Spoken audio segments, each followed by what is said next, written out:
Hello, my name is Paula Heller Garland, and I'm the coordinator of the Addiction Studies program in the Department of Rehabilitation and Health Services that's located in the College of Health and Public Service at the University of North Texas.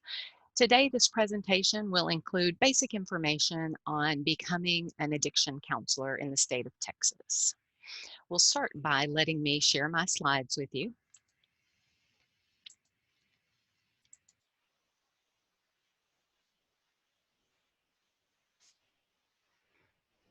So throughout this presentation, you'll notice some information that is antiquated as far as language is concerned with addiction. For instance, in Texas, the LCDC, which is our current license, the CD stands for chemical dependency. And in this profession, we no longer use the term chemical dependency. We now use the term substance use disorder.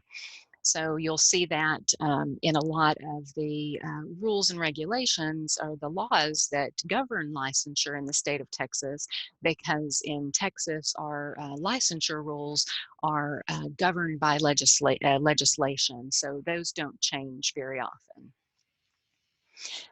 An LCDC is basically a counselor who provides just addiction specific counseling services to a client, to family members, and those that are important to or associated with the person who has the addiction and is receiving services from you.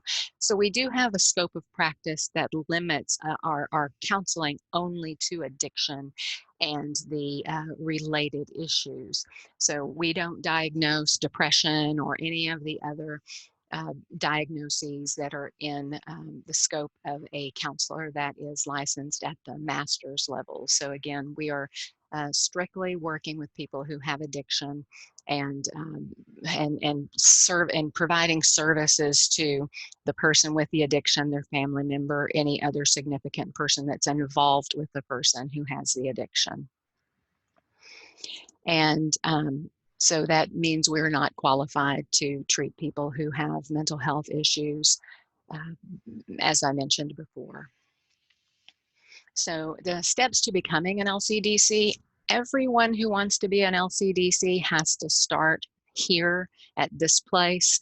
No matter the level of education or any exemptions that may come after the registration as an intern, this is the first step for everyone. So a person who's registering to become an LCDC and is registering for the LCDC internship, step one, has to be at least 18 years old and has to have a minimum education of high school diploma or GED.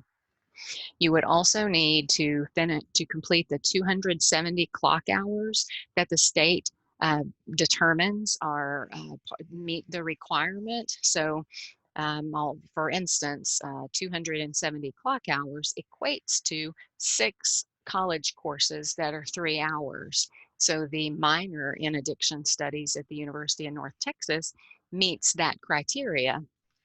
Sometimes the information about registering is hard to understand.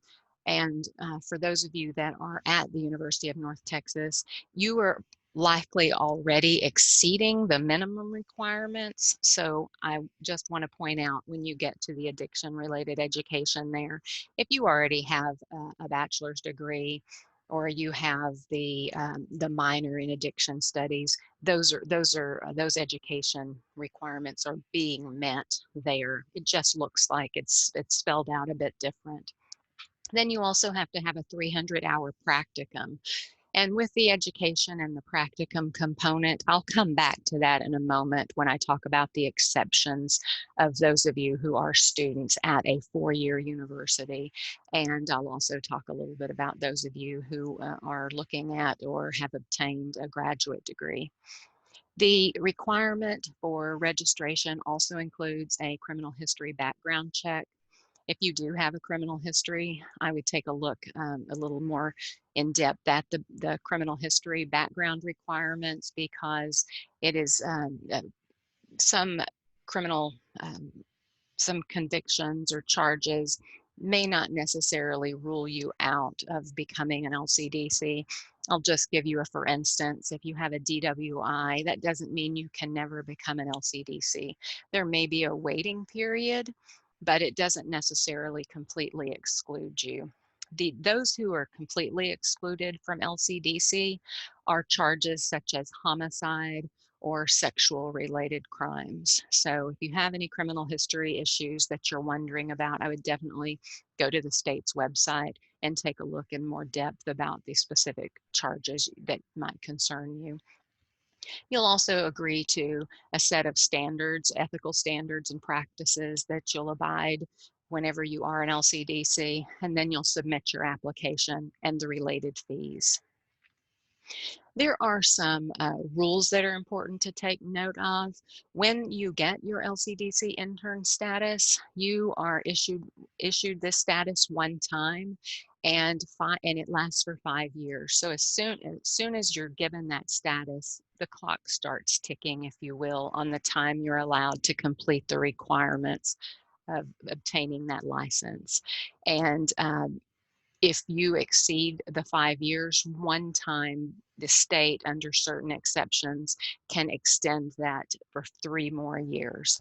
But I advise students to make sure that they are ready to pursue the hours and the requirements of LCDC before registering as an intern. There's no requirement to register at a specific time just because you finished your education. So whenever you do register, know that you are about to begin pursuing your LCDC, and in a very intentional manner. When you begin your LCDC, you'll be doing 4,000 hours of supervised internship, which comes out to about 2 years of full-time working in addiction. And you'll be able to do supervised internship by getting jobs in most licensed drug and alcohol facilities in the state of Texas. There are some other exceptions, but that is probably the main place that people get jobs to do that supervised internship. You'll have to have finished an associate's degree at least during this time before you can go on to full licensure. I'll talk a little bit more about that, about the bachelor's degrees and how that works out. You'll also have to take a test. It's a 150 question written test that you take with the international consortium, and you will then need some letters of recommendation from people who are already licensed. I wanted to talk to you guys specifically about exemptions, because with a bachelor's degree in addiction, sociology, psychology, and some other related fields, of which rehabilitation studies is one, criminal justice, social work are also some of the fields, but you are exempt from the 300-hour practicum with that degree. So you still register as an LCDC intern, but with this degree, you've already met all of the education criteria, because the degree will show on your transcript that you have that exempted degree. So you won't have to also have the rehabilitation, you won't have to have the 300-hour practicum. So as a for instance, those of you who are rehabilitation studies majors and you have a minor in addiction studies, you are perfectly set up to then go right into your internship. You've met the education requirement, then the associate degree requirement, it doesn't apply to you because you've exceeded that. You don't have to have the 300-hour practicum because you've taken care of that already in your bachelor's degree. So then you go right on to the LCDC internship hours. Now, those of you who are considering graduate school, or perhaps you've already gone to graduate school, in our department, we have the rehabilitation counseling graduate degree. We also have master's programs. Those exceed the requirements for education even further, which would exempt you from the 4,000-hour internship. So you still register as an intern, as everyone does, but because you've exceeded the minimum requirement to a graduate degree, then you also are eligible to be exempt from the 4,000 hours. So when you're deciding how you'll enter the field, whether it be through a bachelor's degree or a master's degree, I would say it's important to look at the pros and cons. A bachelor's degree takes about 4 years of school. You do complete a practicum as part of your degree plan, and you'll start the internship and work for 2 years as an intern. Now, if you want to do the master's degree, it's a little longer in school, and it is a bit more rigorous than the undergraduate degree. But the benefit here is that with many degrees, that you would be able to be exempt from the 4,000-hour internship. After registration, you would be able to take the test and be fully licensed.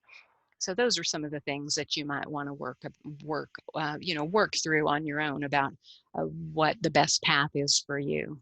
If you have any questions at all, please reach out to me. Again, my name is Paula Heller Garland, and you can find me at UNT through email, paula.heller-garland@unt.edu. That's usually the best way to connect with me, and I am happy to answer any questions whenever you have them.